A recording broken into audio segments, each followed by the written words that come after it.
क्या आपने कभी सोचा है कि जब यीशु मसीह इस धरती पर नहीं आए थे तब यह दुनिया कैसी थी?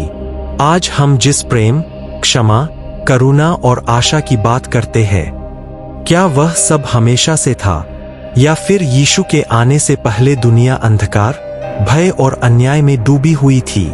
यीशु के आने से पहले की दुनिया आज जैसी नहीं थी। चारों ओर युद्ध, हिंसा, अत्याचार, दास्ता, डर और निराशा। मनुष्य शक्तिशाली को ही ईश्वर मानता था। राजा और सम्राट स्वयं को देवता समझते थे। गरीब, बीमार, स्त्रियां और बच्चे, इनकी कोई कीमत नहीं थी।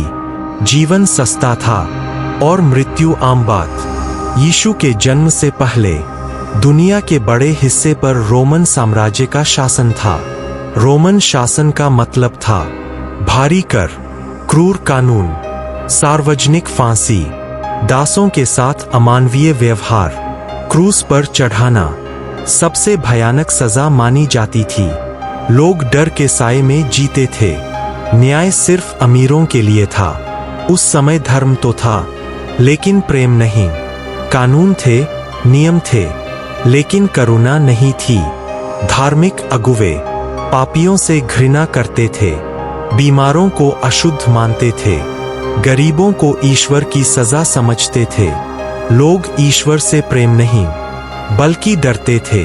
साधारण लोगों का जीवन बहुत कठिन था। दासों को इंसान नहीं समझा जाता था। स्त्रियों की कोई पहचान नहीं थी। बच्चों को बोझ माना जाता था। बीमारी को पाप की सजा कहा जाता था। कोई आशा नहीं थी, कोई भविष्य नहीं था। लोग पूछते थे, क्या ईश्वर हमें देखता भी है? अंधकार के बीच भी एक आशा की किरण थी।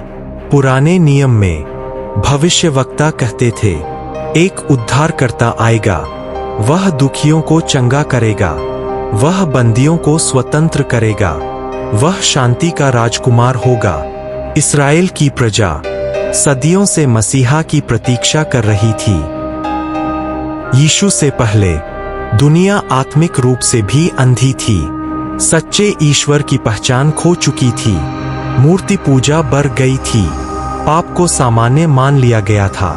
मनुष्य ईश्वर से दूर और अपने अहंकार के करीब था।